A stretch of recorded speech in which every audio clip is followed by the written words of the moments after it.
여러분 안녕하십니까? 헬로티비 경인 뉴스입니다. 부천에서 무용학원과 관련된 코로나19 확진자가 추가로 발생했습니다. 부천시는 27일 옥길동과 원종동, 여월동에 거주하는 30대 등 4명이 코로나19 확진 판정을 받았다고 밝혔습니다. 특히 옥길동에 사는 A씨는 부천 무용학원 확진자의 가족으로 드러났습니다. 방역당국은 이들에 대한 추가 역학조사를 진행하고 있습니다. 부천 무용학원을 중심으로 코로나19 집단 감염이 발생하면서 지역사회가 또다시 긴장하고 있습니다. 여기에 더해 연쇄 감염 고리의 시작이 된 무용 강사가 몸이 좋지 않았던 상황에서 계속 출근을 했고 이 과정에서 학원 측의 방역 수칙이 제대로 지켜지지 않았다는 지적이 제기되고 있습니다. 이정하 기자입니다. 지난 23일 부천 옥길동의 무용학원에 근무하던 강사가 코로나19에 확진됐습니다. 이후 이 학원에서 무용 수업을 들었던 초등 수강생들과 학생들의 가족까지 확진 판정을 받았습니다. 수강생들이 한꺼번에 확진 판정을 받은 부천의 한 무용학원입니다. 학원에서 확진자가 잇따라 발생하자 학부모들의 입을 통해 그동안 미흡했던 학원의 방역 구멍이 속속 드러나고 있습니다. 취재 결과 해당 강사 A씨는 처음 근육통 등 증상이 나타났던 지난 15일 이후 3차례 출근해 수업을 이어갔습니다. 학부모들은 이 과정에서 몸이 좋지 않았던 A씨가 수업 도중 실내 온도를 높이는 히터를 틀었다고 주장했습니다. 운동하는 애들 보통 이제 덥잖아요. 안에서 마스크까지 쓰고 운동을 하니까 몸을 움직이니까 보통 히터를 안 트는데 히터 틀어가면서 수업을 할 정도면 뭔가 문제가 있었던 거라고 저는 생각을 하거든요. 약을 갖다가 처방을 받아서 먹어가면서 어떻게 그렇게 수업을 할 생각을 했는지. 또 일부 학부모들은 평소 학원 측의 방역 관리가 불안정했다고 토로합니다. 코로나19가 수도권을 중심으로 재확산하고 있을 당시 밀폐된 공간에서 학생들이 마스크를 착용하지 않은 채 수업을 이어가는 사진이 찍히기도 했기 때문입니다. 애들 아무도 마스크 안 쓰고 있어요. 7, 8월에 찍은 사진들도 보면 아무도 마스크를 안 쓴 사진이 계속 있었어요. 엄마들이 그 얘기를 몇 번을 했는데 저도 그거를 간과하고 수업할 때는 마스크 다 하고 뭐 하고 한다는 문자도 보내고 하니까 그렇게 생각을 했거든요. 이 같은 내용에 대해 교육당국에 확인을 요구했지만 별다른 답변을 내놓지 않았습니다. 저희가 이 부분에 대해서는 도교육청 차원에서 일괄로 답변하고 있어서 저희가 지역청에서 답변하기는 조금 어려울 것 같아서요. 확진자 대부분이 초등학생이다 보니 일대 학교는 즉각 등교를 중단하고 원격 수업으로 전환했습니다. 무용학원을 중심으로 집단 감염이 발생하자 경기도교육청은 무용과 음악 등 예능 분야 학원 6천여 곳을 대상으로 전수점검에 착수할 예정입니다. 추가로 산발적 감염이 더 나올 가능성을 여전히 배제할 수 없는 상황. 소규모 집단 감염이 계속해서 발생하는 가운데 또 다른 대규모 전파를 막기 위해서 학원 등 밀집 시설 내 철저한 방역 수칙 준수가 필요한 시점입니다. 헬로티비 뉴스 이정하입니다. 인천에서 17세 학생이 독감 접종 이틀 후 숨졌죠. 이후 국립과학수사연구원이 사망 원인을 찾기 위해 부검을 했는데 이 학생 시신에서 치사량 이상의 아질산염이 나왔습니다. 경찰은 극단적 선택에 무게를 두고 수사를 진행하고 있는데요. 학생의 유족이 억울하다며 진상규명을 촉구하고 나섰습니다. 27일 청와대 국민청원 게시판에는 제 동생의 죽음에 억울함을 풀어주세요라는 제목의 청원이 올라왔는데요.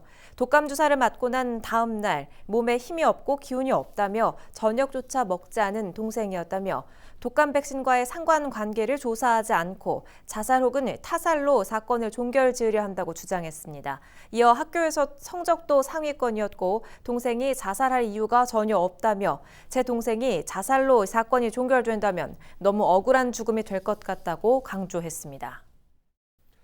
네, 일제강점기의 아픔을 간직한 곳, 바로 부평 미쓰비시의 줄사택인데요. 문화재청이 미쓰비시 줄사택을 보존할 것을 부평구에 권고했습니다. 취재기자와 자세한 이야기 나눠보겠습니다. 이재필 기자, 그러니까 문화재청의 권고 내용, 의견은 정확히 뭡니까? 네, 문화재청이 지난 12일 부평구청장과 인천시장을 수신인으로 해서 공문을 한 장 발송을 했습니다.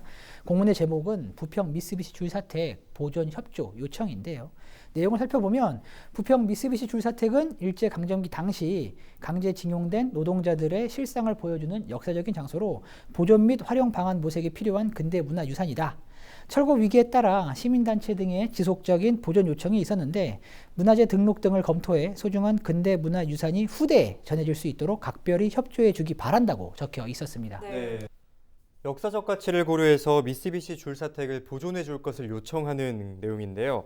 우선 미쓰비시 줄사택이 어떤 곳인지 짚어보겠습니다. 네, 그 일제강점기 당시 현 부평 미군 기지 부지와 그 주변에 그 이제 군수물자를 제작하는 공장 조병창이 들어서는데요. 그리고 이를 도와 일본의 시로나카 상공이 지금의 부평 공원 부지에 이제 공장 군수 제조 공장을 세웁니다. 그리고 이 시로나카 상공이 1942년 미쓰비시로 넘어가는데요. 그리고 이곳 일본군의 군수 물자를 만들기 위해 많은 조선인 노동자들이 강제 징용을 당하게 됩니다. 아픈 역사인데 강제 징용된 사람들이 현 부평공원 인근에 모여 살았는데 이곳을 바로 미쓰비시 줄사택이라고 부른 겁니다. 한때는 천여 채의 가구가 다닥다닥 붙어 있었는데 지금은 많이 훼손되고 개발돼서 현재는 6개 동 약 50채의 가구만 남아있는 그런 상황입니다. 우리 입장에선 참 뼈아픈 역사의 현장인 건데 보존할 만한 가치가 있다, 필요가 있다라는 게 문화재청의 의견이라는 거죠. 네, 맞습니다. 그 일본이 강제징용을 했다라는 역사적 사실을 간직한 장소인 거죠. 아픈 역사이지만 잊지 말아야 할 소중한 자산이라고 문화재청은 이제 평가를 한 겁니다. 그런데 가보신 분들은 아시겠지만 미쓰비시 줄사택은 관리가 안 돼서 말 그대로 이제 폐허처럼 방치가 되어 있는 그런 상황이에요. 몇 가구 살고 있지도 않고요. 그러니까 폐허처럼 방치된 탓에 지역이 이제 슬럼화가 되니까 지역 주민들은 이곳을 이제 강력하게 정비해 줄 것을 부평구에 요청을 하고 있는 그런 상황이거든요. 이에 따라 일부는 철거를 하고 부평 2동 행정복지센터를 짓기도 했습니다. 남아있는 6개 동 중 4개 동을 허물고 주민들을 위한 주차장을 건립할 계획도 부평구는 현재 세워놓은 상황인데요. 이제 말 그대로 철거 위기에 놓인 거죠. 그러자 이제 지역 시민사회가 미쓰비시 줄사택은 역사를 간직한 장소인 만큼 꼭 지켜야 된다. 보존해야 된다라고 이렇게 강하게 주장을 하고 나섭니다. 그리고 한국 내셔널 트러스트는 미쓰비시 줄사택을 꼭 지켜야 할 문화유산으로 선정하기도 했고요. 인천구 학생 519명은 지난해 미쓰비시 줄사택은 수탈당한 우리의 아픈 역사라면서 미쓰비시 줄사택을 보존해 줄 것을 이제 서명문, 보존해 줄 것을 요청하는 서명문을 부평구에 전달을 하기도 했습니다.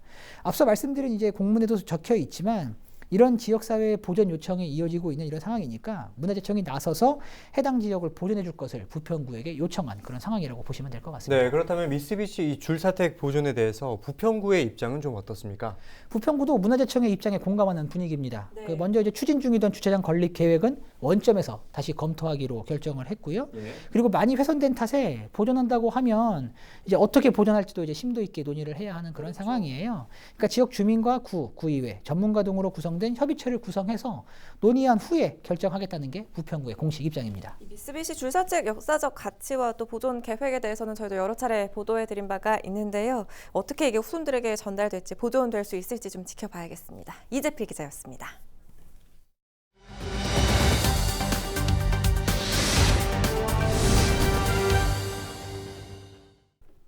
코로나19 여파 속에 지자체의 핵심 과제들도 난항을 겪고 있습니다. 500명이 한자리에 모여 현안을 토론하는 김포시의 시민 원탁회의도 위기를 맞았는데요. 김포시는 고민 끝에 올해 회의 모든 과정을 온라인으로 진행하기로 했습니다. 첫 온라인 시민 원탁회의, 정책 조명에서 이세진 기자가 살펴봤습니다.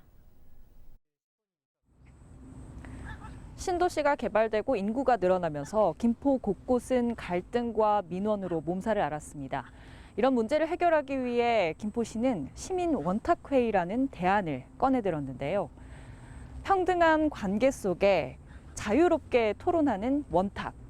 이런 특징을 살려 시민 500명이 한자리에 모여 풀리지 않는 민원을 해결해 보겠다는 구상입니다.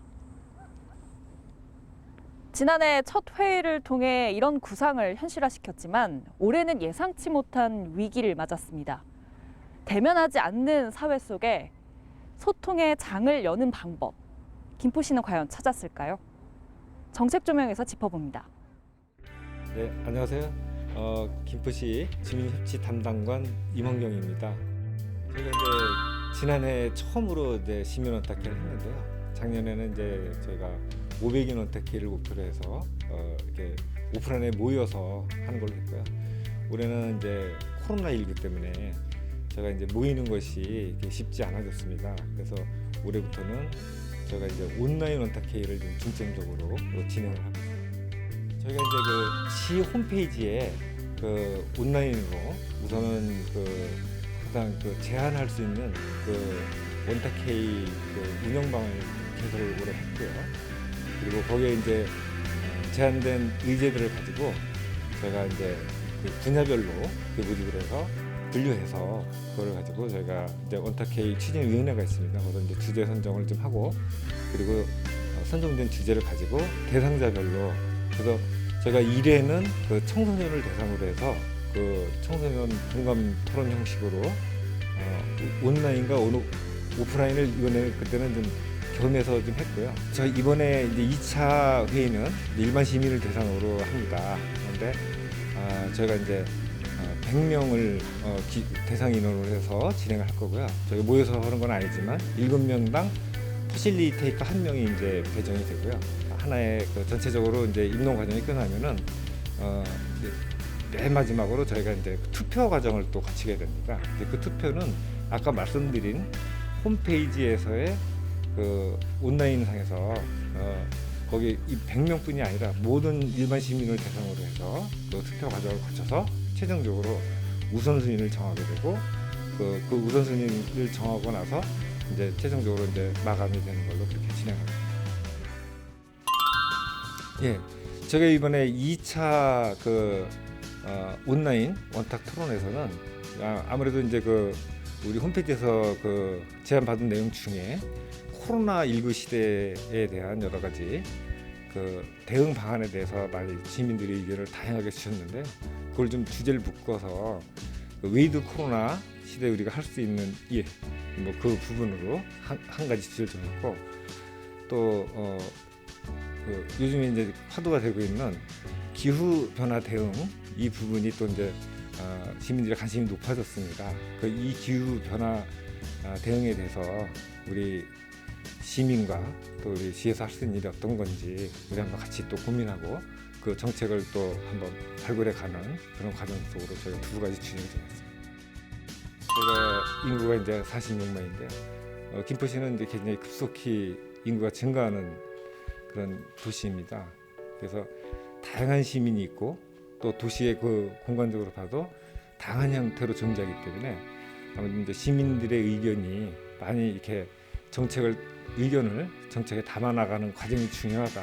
그리고 어떤 정책을 낼 때는 어떤 뭐 상하관계라든지 뭐 이런 구분 없이 누구나 동등하게 발언하고 그 또 상대의 의견을 존중해가면서 더 많은 의견을 도출해내는 방식으로 저희가 하기 위해서 하는 거니까요. 저희는 이제 지금 같은 방식으로 이제 분야별로도 진행을 하고 또 시민들 사이에서도 이 부분 좀 난해하다. 전체적으로 시민의 공감이 좀 필요한 어떤 주제가 있다면 그 부분을 계속 전개시켜서 그 해당 부서들하고도 하고 이렇게 진행해서 그 의견을 좀 모아가는 그런 과정을 좀 을 중심으로 그렇게 해나가고자 합니다. 길어진 코로나 여파 탓에 주민 소통 방식에도 변화가 필요한 시점. 김포시의 첫 온라인 시민 원탁회의도 실험대에 올랐습니다. 헬로티비 뉴스 이세진입니다. 김포 자동쓰레기 집화장에 대한 주민들의 악취 민원이 해결점을 찾아가고 있습니다. 김포 장기동에 위치한 자동쓰레기 집화장은 악취 문제로 인근 아파트 주민들의 민원이 끊이지 않았는데요. 국민권익위원회는 27일 현장 조정회의를 열고 주민과 김포시, 한국토지주택공사와 악취 민원에 대한 중재안을 협의했습니다. 한국토지주택공사 김포사업단은 김포시의 시설 개선 사업비 5억 원을 지원하고 올해 하반기까지 김포시로 집화 수거시설을 인계합니다. 김포시는 집화 수거시설을 인수한 이후 기술 검토를 거쳐 탈취 방식으로 바꾸고 자체 예산을 들여 파손 관로를 개선하기로 합의했습니다. 김포와 서울을 오가는 준공영제 버스 2개 노선이 11월부터 운행을 시작합니다. 두 노선은 G6002번과 G6004번으로 이달 말 시승 점검을 거쳐 11월 1일 첫 정식 운행을 시작할 예정입니다. G6002번은 김포 풍무동에서 서울 당산역과 영등포역까지 운행하며 G6004번은 하군산단에서 출발해 한강신도시를 거쳐 서울 합정역을 돌아오는 노선입니다. 이번 준공영제 노선은 입찰제 방식으로 선정된 운수업체가 일정 기간 동안 한정 면허로 노선을 운영하는 형태입니다.